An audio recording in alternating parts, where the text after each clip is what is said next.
របៀបប្រើប្រាស់ VH-012-1C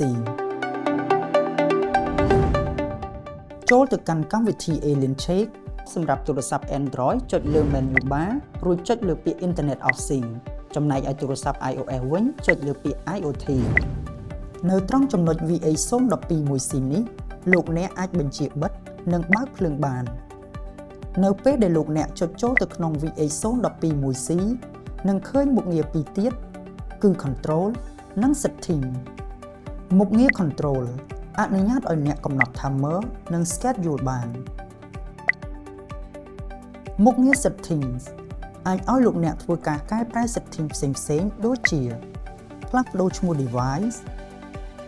បិទឬបើក Notification Sharing Equipment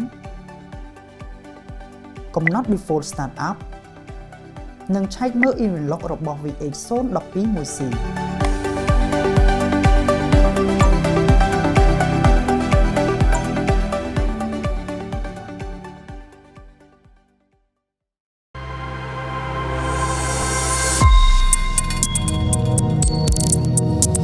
VP.Start, innovation through technology.